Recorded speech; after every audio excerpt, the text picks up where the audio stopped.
तो दोस्तों, आज मैं आप लोगों के लिए एक बहुत ही डरावनी कहानी लेकर आया हूं। ये कहानी है स्लीपर कोच की सीट नंबर 46 की, जहां बैठने वाला कभी अपने गंतव्य तक नहीं पहुंचता। रात के सफर में अचानक गायब हो जाना, रहस्यमयी परछाइयां और अजीब घटनाएं, सब कुछ हुआ है इस असली डरावनी सच्ची घटना में।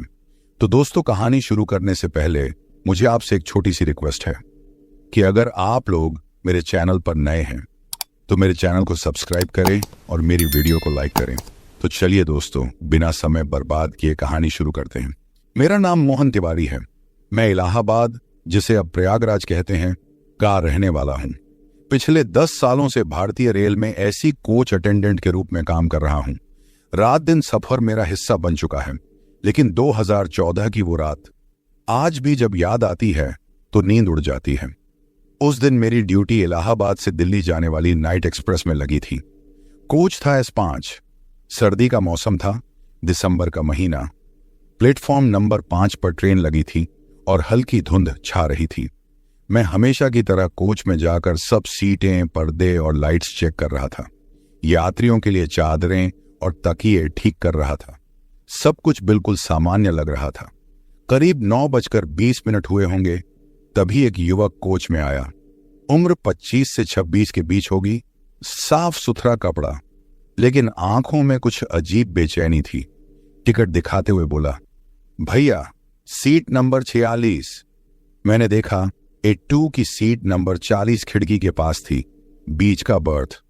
वो अपना बैग रखकर बैठ गया, फिर धीरे से खिड़की की ग्रिल हिलाई। ग्रिल थोड़ी ढीली थी। उसने मेरी तरफ देखकर कहा, भैया, ये सीट हमेशा यहीं रहती है? मैं हंस पड़ा। अरे भाई, सीट तो कहां जाएगी, ट्रेन में ही रहती है। लेकिन उसके चेहरे पर मुस्कान नहीं आई। आंखों में वही डर झलक रहा था। बोला, मतलब इस नंबर पर हमेशा लोग बैठते हैं ना? उसके सवाल का मतलब मैं तब समझ नहीं पाया। बोला, हाँ भाई, रोज कोई ना कोई बैठता है। आप क्यों पूछ रहे हैं? वो धीरे से बोला, कुछ नहीं, बस ऐसे ही। और खिड़की के बाहर देखने लगा। ट्रेन ने सीटी मारी और धीरे धीरे प्लेटफॉर्म छोड़ने लगी। यात्रियों ने अपने अपने बिस्तर जमाने शुरू कर दिए। मैं अपनी रजिस्ट्री में नाम नोट कर रहा था। सफर शुरू हुए आधा घंटा हुआ होगा। कोच में ठंड बढ़ने लगी थी। मैंने एक एक कर सभी यात्रियों से पूछा कि उन्हें कुछ चाहिए तो नहीं।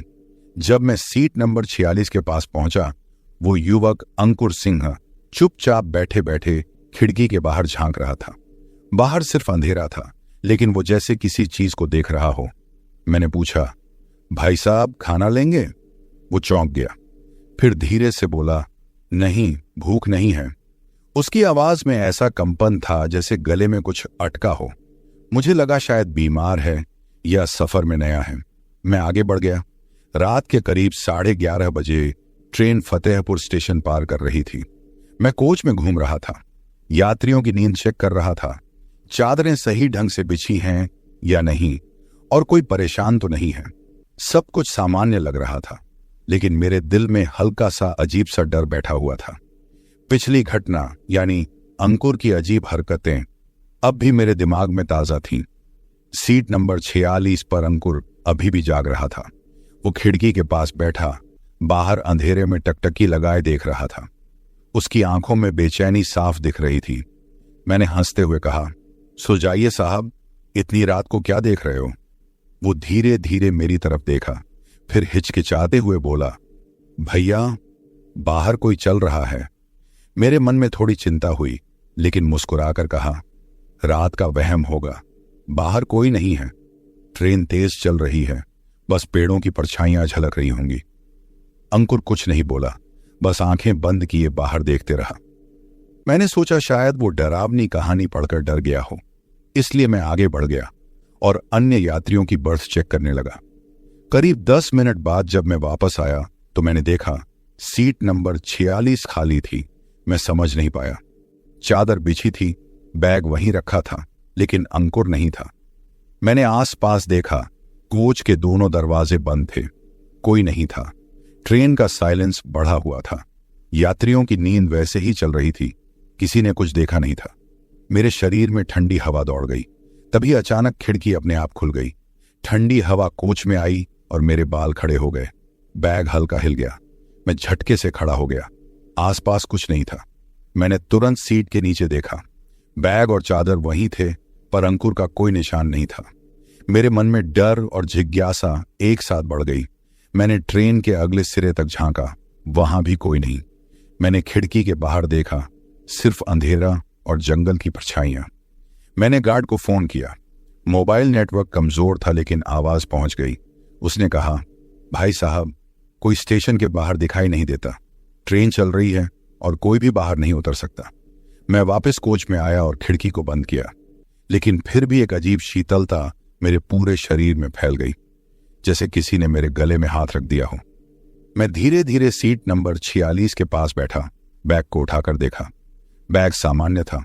उसमें उसका फोन, कुछ किताबें और पहचान पत्र थे।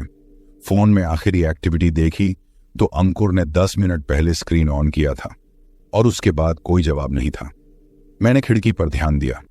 बाहर अंधेरा इतना घना था कि कुछ भी दिखाई नहीं दे रहा था, पर फिर भी मुझे लग रहा था कि कोई मेरी तरफ देख रहा है। ट्रेन की हल्की झटकों के बीच कहीं दूर से पैरों की आहट जैसे सुनाई दी। मैंने धीरे से कहा, अंकुर, आप यहां हो? कोई जवाब नहीं आया। सिर्फ खिड़की की हवा हल्की हल्की सरसराहट कर रही थी। मेरे दिल की धड़कन तेज हो गई। मैंने सोचा कि मैं अपने साथियों से बात करूं, लेकिन कोच लगभग खाली था। बाकी यात्री सो रहे थे या गहरी नींद में थे। मैंने फिर खिड़की के पास झांका। अचानक खिड़की की सीलिंग पर कोई परछाई दिखी, मानो कोई खड़ा हो और मुझे देख रहा हो। पर जैसे ही मैंने आंखें ठीक से खोली, वह गायब हो गई। मैंने हाथ हिलाकर देखा। बैग में सब सामान ठीक था। अंकुर की चादर थोड़ी हिली हुई थी, जैसे कोई वहां बैठा और अचानक गायब हो गया हो। मैंने पूरे कोच को चेक किया। वॉशरूम, अन्य बर्थ, गलियारा, कहीं कोई नहीं। दरवाजों की लॉकिंग सही थी, लेकिन उस खाल सीट पर बैठने वाला कौन था, मुझे समझ नहीं आया। ठीक उसी समय ट्रेन एक हल्की झटके के साथ बंद हुई। कोई प्लेटफॉर्म नहीं था, बस कोच हिल रहा था।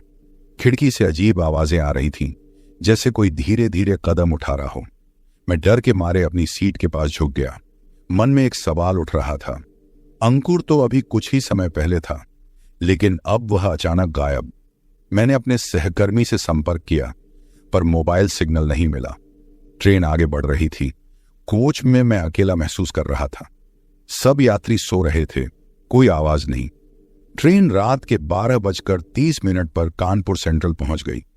प्लेटफॉर्म पर ठंडी हवा थी और स्टेशन पर अजीब सा सन्नाटा था।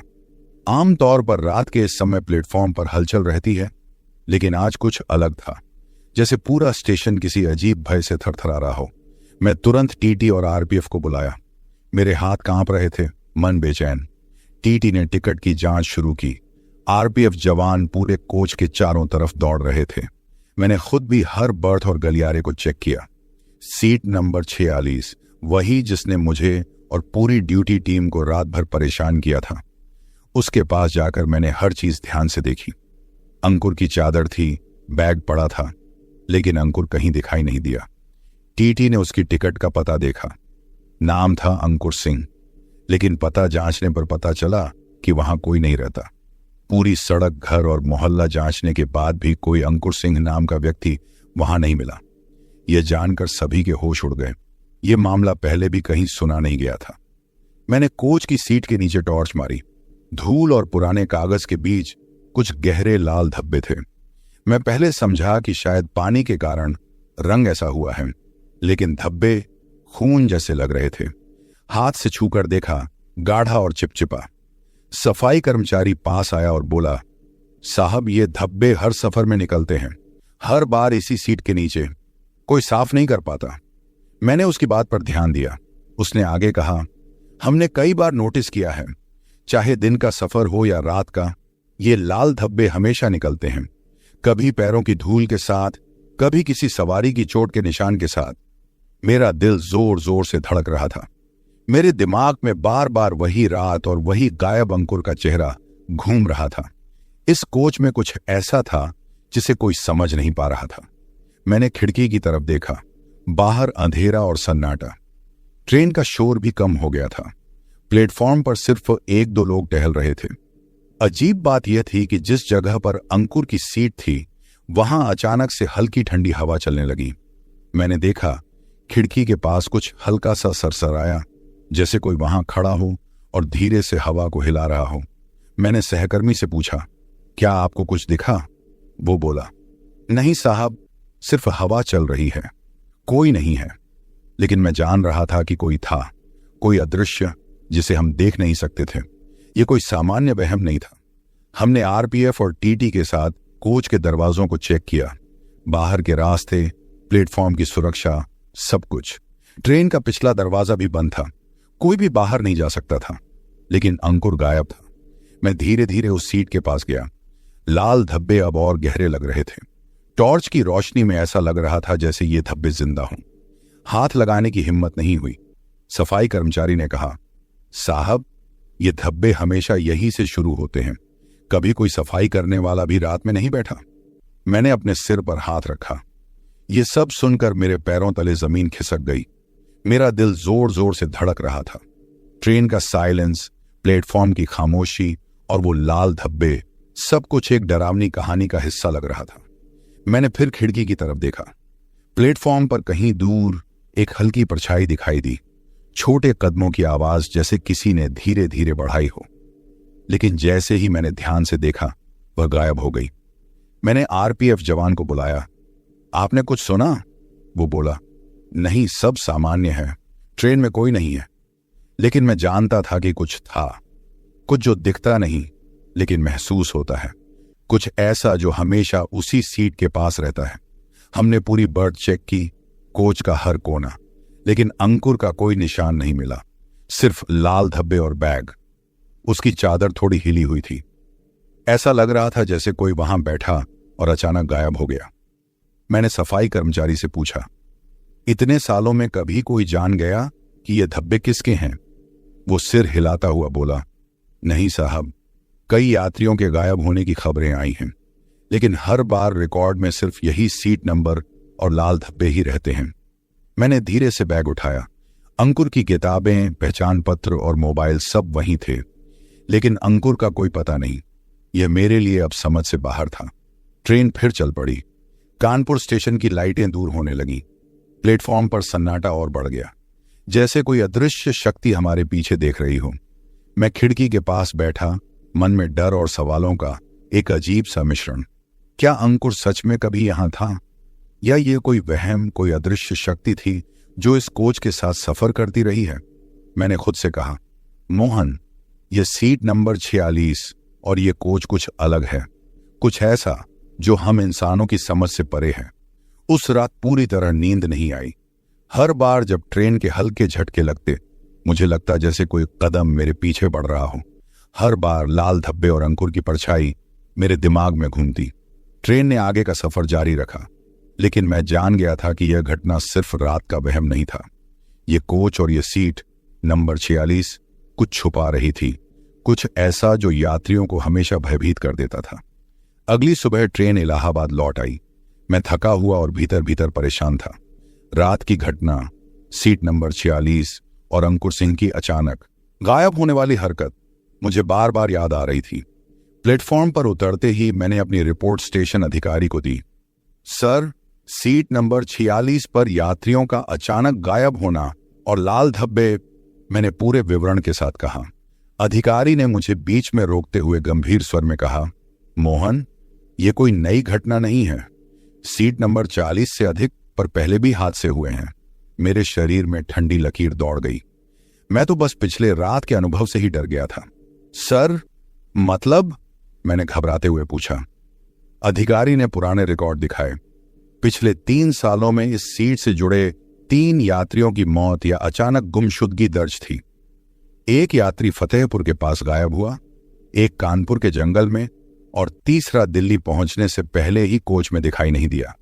हर घटना के विवरण में वही लाल धब्बे और अनजाना डर का जिक्र था। मैं बस वहीं खड़ा रह गया। मेरा मन भारी और घबराया हुआ था। अधिकारी ने मेरी तरफ गंभीर दृष्टि डाली। मोहन, तुम्हें डरना स्वाभाविक है, लेकिन यह कोच अब भी चलता रहेगा। हमें कोई ठोस कारण नहीं मिला। यात्रियों के गायब होने के पीछे कोई तर्क नहीं है। मैंने अपने हाथ झटकते हुए कहा, सर, मैं अब इस कोच की ड्यूटी नहीं लेना चाहता। रात की ड्यूटी मैं नहीं सह सकता। सफाई कर्मचारी पास आ गया।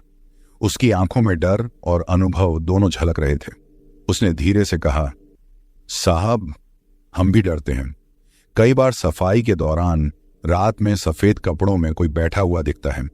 कोई नहीं है, लेकिन दिखता है, और जब हम पास जाते हैं वो गायब हो जाता है। मैंने उनकी बात पर विश्वास नहीं किया। सोचा शायद उनकी आंखें भ्रमित हो गई हैं या रात की ठंड और थकान का असर है, लेकिन अंदर ही अंदर मेरा मन बेचैन हो गया। कोई ना कोई सच्चाई जरूर थी जिसे मैं समझ नहीं पा रहा था।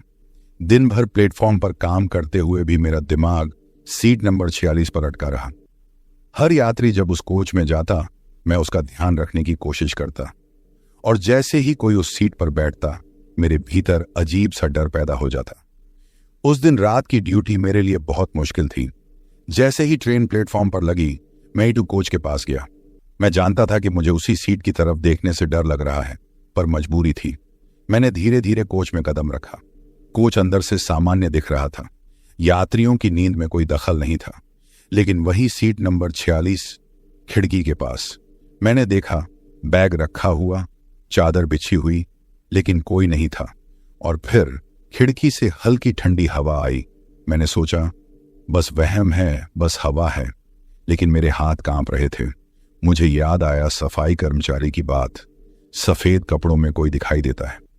जैसे ही मैंने पास जाकर सीट देखी, मुझे लगा कि कोई खड़ा है, पर जब मेरी आंखें सीधे देखने लगीं, वहां कुछ भी नहीं था। फिर भी मन में अजीब सी बेचैनी बनी रही। ऐसा लगा जैसे कोई अदृश्य शक्ति मुझे देख रही हो, मेरी हर चाल पर निगरानी रख रही हो। मैंने ठान लिया कि अब कभी भी रात की ड्यूटी में इस कोच की ड्यूटी नहीं लूंगा, लेकिन किस्मत को कुछ और ही मंजूर था। अगले हफ्ते मुझे फिर से वही कोच मिला। उस रात ट्रेन चल पड़ी। कोच के अंदर की लाइट हल्की चमक रही थी। यात्रियों की नींद धीमी और स्थिर थी। मैं अपने सिर पर तकिया रखकर बैठा था, लेकिन सीट नंबर 46 की तरफ लगातार नजर थी। तभी मैंने खिड़की की तरफ हल्की हरकत महसूस की। ग्रिल अपने आप हिल रही थी। मैंने पीछे पलटा, कोई नहीं था, लेकिन ठंडी हवा लगातार आ रही थी। मेरा दिल जोर जोर से धड़कने लगा। मैंने धीरे से कहा, कौन है वहां? कोई जवाब नहीं आया, लेकिन मुझे लगा जैसे कोई मेरे पीछे खड़ा है। जैसे ही मैंने पीछे मुड़कर देखा, खिड़की के पास हल्की परछाई दिखाई दी। सफेद कपड़े में कोई आकृति स्थिर खड़ी मुझे देख रही थी। मैं कांप गया। मैंने हाथ जोड़कर खुद से कहा, मोहन, ये केवल वहम है, कोई नहीं है। लेकिन मन के अंदर डर गहरा होता जा रहा था। जैसे ही ट्रेन आगे बढ़ी, मैंने कोच का गलियारा और बर्थ चेक किया। कोई नहीं था, लेकिन सीट नंबर 46 पर बैठने वाला कोई अदृश्य प्राणी वहां था। बैग और चादर वहीं थी, लेकिन महसूस होता था कि कोई वहां बैठा हुआ है। रात पूरी तरह गुजर गई। अगले दिन ट्रेन दिल्ली पहुंच गई। मैं थका हुआ और भयभीत महसूस कर रहा था। अधिकारियों से मिली जानकारी ने मेरे डर को और बढ़ा दिया। मैंने जाना कि यह कोच और यह सीट किसी सामान्य घटना का हिस्सा नहीं है। उस दिन से मैंने ठान लिया कि कभी भी अकेले रात में इस कोच में ड्यूटी नहीं लूंगा। लेकिन जानता था कि रेल में मेरी ड्यूटी तय है, और मैं हमेशा यह डर लेकर चलूंगा कि सीट नंबर 46 पर कुछ ऐसा है जो इंसानों की समझ से परे है। लोग कहते हैं जब रात के समय ट्रेन A2 कोच के पास से गुजरती है तो कभी कभी खिड़की पर सफेद कपड़ों में कोई दिखाई देता है। कोई बैठा नहीं होता, लेकिन उसकी उपस्थिति का एहसास हमेशा बना रहता है। 1 महीने बाद फिर से मेरी ड्यूटी लगी। उसी ट्रेन, वही A2 कोच। दिल के अंदर एक अजीब सा डर बैठा हुआ था। पिछले अनुभव, अंकुर सिंह की अचानक गायब होने वाली घटना और लाल धब्बों की कहानी मेरे दिमाग में बार बार घूम रही थी। प्लेटफॉर्म पर ट्रेन खड़ी थी और मैं कदम कदम बढ़ाकर कोच में गया। हर कदम पर मन में बेचैनी बढ़ रही थी। जैसे ही मैंने कोच में प्रवेश किया, मेरी नजर सीधे सीट नंबर 46 पर पड़ी। वहां एक लड़की बैठी थी। लंबे काले बाल, सफेद दुपट्टा और शांत चेहरा। कुछ अलग ही अदा थी उसकी। मैं एक पल के लिए ठिठक गया। लड़की ने मेरी तरफ देखा और मुस्कुराई। उसकी मुस्कान में अजीब सा सुकून और डर दोनों था। उसने धीरे से कहा, भैया, ये सीट ठीक है ना? मेरे हाथ कांप रहे थे। मैं बस वहीं खड़ा रह गया। मैंने धीरे से पूछा, आपका नाम? वो हल्की आवाज में बोली, अंकुरता सिंह। उसका नाम सुनकर मेरे रोंगटे खड़े हो गए। अंकुर का नाम मेरे दिमाग में घूम गया। क्या यह वही अंकुर था जो पिछले महीने अचानक गायब हो गया था? पर यह लड़की थी। मैंने कुछ नहीं कहा, बस खिड़की के बाहर देखा। बाहर हवा तेज चल रही थी और पेड़ों की टहनियां खड़खड़ाहट कर रही थी। अंकुरता ने भी खिड़की की ओर देखा और बोली, आज तो हवा बहुत तेज है। उसकी आवाज में एक अजीब सी गंभीरता थी। मैं बस खड़ा रहा। मन में सवालों की बाढ़ आ गई। क्या यह कोई भ्रम था या कोई अदृश्य शक्ति जिसने रूप बदल लिया हो? ट्रेन झांसी की ओर बढ़ रही थी। कोच में हल्की हलचल थी। यात्रियों की नींद में कोई परेशानी नहीं थी। मैं पीछे की ओर गया, कुछ और यात्रियों को चेक करने के लिए। करीब 15 मिनट बाद जब मैं वापस लौटा तो देखा सीट नंबर 46 फिर खाली थी। चादर बिछी हुई थी, बैग वहीं रखा था, लेकिन अंकुरता गायब थी। खिड़की भी पहले जैसी खुली हुई थी। हवा ठंडी और तेज थी। मैं खड़ा रह गया। आसपास कोई नहीं था। ट्रेन का साइलेंस बढ़ गया। मैंने आरपीएफ को फोन किया, पर नेटवर्क कम था। प्लेटफॉर्म कुछ दूर था, लेकिन ट्रेन अभी चल रही थी। मैंने सीट के नीचे देखा। कोई लाल धब्बा नहीं, लेकिन हल्की सी धूल में पैरों के निशान थे, जैसे कोई अचानक गायब हुआ हो। मैं घबराया। मेरी आंखें बार बार खिड़की पर टिक गईं। बाहर अंधेरा और पेड़ों की परछाइयां चल रही थीं, और उस अंधेरे में कभी कभी हल्की परछाई दिख रही थी। मैंने खुद से कहा, मोहन, ये सिर्फ भ्रम है, बस हवा है, रात की ठंड है, कुछ नहीं है। लेकिन मन मानने को तैयार नहीं था। पिछली घटनाओं की यादें, लाल धब्बे, अंकुर की गायब होने वाली घटना, सफाई कर्मचारी की बातें, सब कुछ मेरे सामने घूम रहा था। मैं धीरे धीरे कोच के सिरे तक गया, लेकिन कोई नहीं था। सीट नंबर 46 पर कोई नहीं बैठा था। बैग और चादर वहीं थे।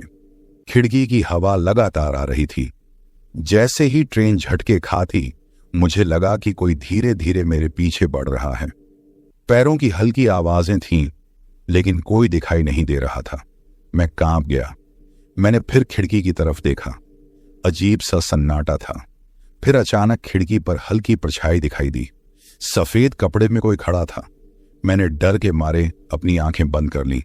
जब मैंने फिर देखा तो वहां कुछ भी नहीं था, पर मन में डर गहरा गया, जैसे कोई अदृश्य शक्ति हर समय मेरे आसपास थी और मुझे देख रही थी। ट्रेन झांसी स्टेशन की ओर बढ़ती रही।